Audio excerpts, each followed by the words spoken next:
ఈ రోజు మనతో పాటు ఐకానిక్ ఆస్ట్రాలజర్ గట్టుపల్లి సురేష్ బాబు గారు మనతో ఉన్నారు. వారితో మాట్లాడి వారిన్ని విషయాలు తెలుసుకునే ప్రయత్నం చేద్దాం. నమస్తే గురుగారు. జై శ్రీమన్నారాయణ.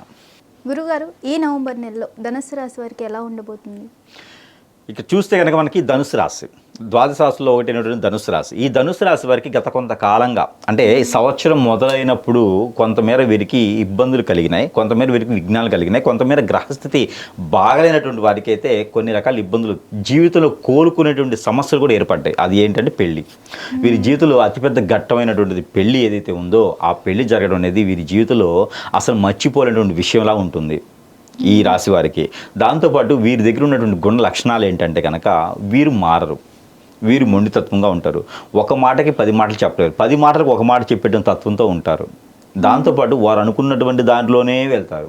అంటే ఏదైతే వారు అనుకుంటారో అదే నిజం అనుకుంటారు, ఎదుటి వాళ్ళ మాట వినరు. వీరి తత్వమే వీరికి, వీరి మొండితత్వం వీరికి. కానీ మంచివారు, కానీ ఎవరికి సహాయం చేయరు, ఈ సహాయం తీసుకోరు, రూపాయి ఇవ్వరు, రూపాయి తీసుకోరు. వీరు ఉంటారు అంతే.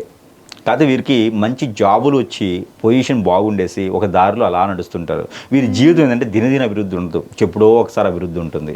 అలా కొనసాగుతూనే వెళ్తారు. నత్త అంటారు కదా, అదే అక్కడ నడుస్తూ ఉంటారనమాట. ఇలాంటి జీవితంలో పెళ్ళి అయితే ఎలా ఉంటుందంటే వారి మధ్యన ఖచ్చితంగా విభేదాలు అయితే వస్తాయి. ఎందుకంటే వారిని ఎక్కడికైనా తీసుకెళ్ళకపోయినా, వారికి ఎక్కడికైనా కావాల్సింది జరిగిపోయినా ఎన్నో కోరికలతో వస్తారు కదా, ఆ కోరికలు తీరకపోతే ఏమవుతుంది? ఖచ్చితంగా విడబాటే ఉంటుంది. ఆ విడబాటుతోనే ఉన్నారు ఇప్పుడు ఈ రాశివారు ఎక్కువ శాతం. కాబట్టి వారందరికీ కూడా కూర్చొని మాట్లాడుకునే అదృష్టం మళ్ళీ వాళ్ళకి వచ్చింది అనుకోవచ్చు నవంబర్ మాసంలో. ఈ కార్తీక మాసం 20వ తారీఖు లోపు గనక, 1వ తారీఖు నుంచి నవంబర్ 20వ తారీఖు లోపు గనక ఈ 2000 సంవత్సరంలో ఈ విడిపోయినటువంటి భార్యాభర్తలు, కొత్తగా పెళ్ళై విడిపోయినటువంటి భార్యాభర్తలు ఎవరైతే ఉన్నారో వారు ఇరువైపులు వర్గాలు కాకుండా వారి ఇద్దరే కూర్చొని మాట్లాడుకుంటే ఆ సమస్యకి పరిష్కార మార్గం అనేది దొరుకుతుంది. లేదు అంటే కనుక ఖచ్చితంగా వీరికి ఎఫ్ఐఆర్స్కి వెళ్ళేసి లేకపోతే ఇంకేదన్నా వాటిలోకి వెళ్ళేసి చెడు వ్యసనాలకు బానిస అయిపోయేసి చివరికి స్ట్రెస్ ఫీల్ అయ్యేసి అనవసరమైనటువంటి బ్రెయిన్ క్యూపర్ లాంటివి వచ్చేటువంటి ఆస్కారాలు అయితే ఉన్నాయి. కాబట్టి ఇది వారికి భయపెట్టట్లేదు. అంత చాయిస్ అవకాశం ఇవ్వకుండా మాట్లాడుకుంటే సరిపోతుంది. లేదా కోర్టు మెట్లెక్కే వరకు వెళ్తుంది ఈ సమస్య. కాబట్టి చిన్నగా ఉన్నప్పుడే ఆ సమస్యని తుంచేసుకోవాలి. అంటే గోటుతో పోయేదానికి గొడ్డల దాకా ఎందుకు అనే దానికి సామెత పనికొస్తుంది వీరికి. దాంతోపాటు ఈ రాశి వారికి బిజినెస్, జాబ్ 2 రకాలు చేసేటువంటి అదృష్టం వీరికి ఉంటుంది. అలానే జాబ్ అయితే కనుక ఆన్లైన్ బిజినెస్, వీరు కష్టపడరు, వైట్ కాలర్ అనమాట, కూర్చొనే డబ్బు రావాలి. ఏదైనా ఇన్వెస్ట్ చేస్తారు, దాని నుంచి డబ్బు రావాలి. అలాంటప్పుడు వీరికి ఏంటంటే మార్కెటింగ్ కానీ, ఎక్స్పోర్ట్ ఇంపోర్ట్ రంగాలు కానీ, లేదంటే కొరియర్ సెక్టార్స్ కానీ, ట్రాన్స్పోర్ట్లు వాటిలో అయితే వీరికి చాలా బాగుంటుంది బిజినెస్. అలానే ఆన్లైన్ బిజినెస్, బెట్టింగ్లు కాకుండా ఆన్లైన్లో ఉన్నటువంటి మ్యూచువల్ ఫండ్స్ కావచ్చు, షేర్స్ కావచ్చు, ఇలాంటి వాటిలో బిజినెస్ చేస్తూనే మరో పక్కన ఏదో రకమైన చిన్నపాటి జాబ్ చేసుకునేటువంటి అదృష్టం కూడా వీరికి ఉంటుంది. అలానే లెక్చరర్స్, స్కూల్లో మాస్టర్స్ లాంటి వారు, లెక్చరర్స్ లాంటి వారు, ప్రిన్సిపల్ లాంటి వారి జాబ్స్ అయితే వీరికి అద్భుతంగా ఉంటుంది. అలాంటి వాటికి ప్రయత్నం చేస్తే, ఈ మాసంలో ప్రయత్నం చేస్తే ఖచ్చితంగా జాబ్ అయితే వస్తుంది. ఇకపోతే వీరికి దశాంతదశలు కూడా ఉపయోగించాలి. అలానే పితృదోషాలు కూడా కొంచెం కనిపిస్తూ ఉన్నాయి. కాబట్టి పితృదోషాలకు సంబంధించి కార్తీక మాసంలో చేసుకున్నట్టయితే వీరికి అద్భుతంగా ఉంటుంది. ఇంకా ఏ రంగంలో ఉన్నటువంటి వారి ఈ రాశి వారు, ధనుసు రాశి వారు అయినా సరే వారికి బ్లడ్కి సంబంధించిన రిలేటివ్ ప్రాబ్లమ్స్ కనిపిస్తున్నాయి. కాబట్టి దానికి తగినటువంటి ప్రికాషన్స్ అయితే తీసుకోవాలి. ప్రతిరోజు కూడా డ్రై ఫ్రూట్స్ లాంటివి తీసుకుంటే వారికి ఆ సమస్య అనేది రాదు. ఆకుకూరలు తింటే కనుక వారికి ఆ సమస్య రాదు. ఇంగు వాడుకోవాలి వాళ్ళు వంటలో ఇంగు వేసుకున్నట్టయితే వాళ్ళకి ఆస్తమా కానివ్వండి, ఈ గ్యాస్ట్రిక్ ట్రబుల్ లాంటివి కనిపిస్తూ ఉన్నాయి. అందుకని అవి రాకుండా ఉండేందుకు ఇంగు వాడుకుంటే కనుక కొంతమేర వారికి ఇబ్బంది కలగకుండా ఉంటుంది.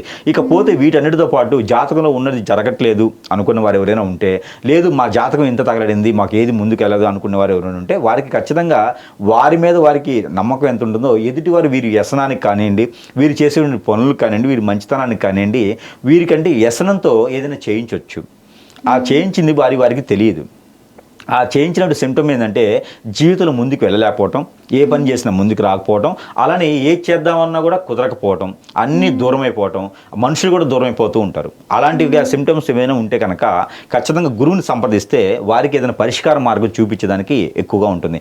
భార్యాభర్తలు విడిపోయినారు, పిల్లలు పెద్దలు పడట్లేదు, చెట్టుకొకరు గుట్టుకొకరు అయ్యారు, ఇంట్లో ఎవరు ఉండట్లేదు, ఒంటరిని అయిపోయాను, ఏం చేయాలి అర్థం కావట్లేదు, అసలు ఉండాలా ఉంచాలా దించాలా టైపులో ఉన్నారు అనుకున్న వారు ప్రతి ఒక్కరు కూడా వారికి ఎలాంటి సమస్య రాకుండా ఉండాలంటే కనుక ఖచ్చితంగా గురువుని సంప్రదిస్తే ఆలోచిస్తేనే వారి పరిష్కార మార్గం దొరుకుతుంది. అంతేగాని ప్రతిరోజు యూట్యూబ్లో దొరుకుతున్నాయి కదా అని చెప్పేసి ఫ్రీ అండ్ సాఫ్ట్లో అన్ని జాతకాలు చూసేసి కన్ఫ్యూజ్ అయిపోతే ఏం చేయలేక అలా నిస్సహాయపడ్డారనుకోండి, ఖచ్చితంగా వారికి ఏమీ చేయలేరు, ఏజ్ అయిపోతూ ఉంటుంది. కాబట్టి ఆ ప్రయత్నాలు చేసుకోవాలి. దాంతోపాటు దేవుని అనుగ్రహం కూడా వీరికి కావాలి. కాబట్టి ప్రతిరోజు కూడా దేవుని అనుగ్రహం కావాలి వీరికి.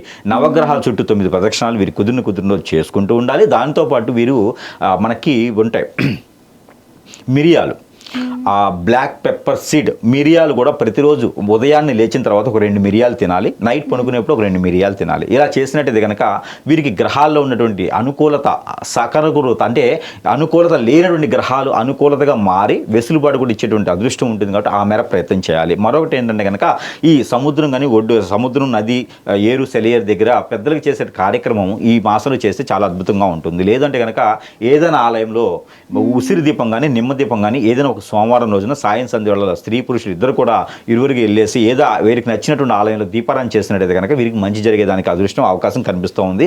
అలానే పంచామృత అభిషేకం శివాలయంలో ఏదైనా ఒక రోజున సాయం సంధ్య వేళలో చేస్తే కనుక వీరికి ఆర్థిక సమస్య, జాబుల వెసులుబాటు, విదేశీయానం, అలానే వివాహ యోగం అన్నీ కూడా లభించేలాగా ఉంటుంది. కాబట్టి వీరి వ్యసనాలు, వీరి రంది, వీరి మీద ఉన్న నవగ్రహ దోషాలు అన్నీ కూడా పటాపంచలేదానికి ఉంటుంది. కాబట్టి ఈ మార ప్రయత్నం చేసి ఈ నవంబర్ మాసంలో ఈ రాశి వారు కూడా అదృష్టవంతులు లేదానికి అవకాశం ఉంది. కాబట్టి చిన్న ప్రయోగాలు చేసి అదృష్టవంతులు అవ్వచ్చు.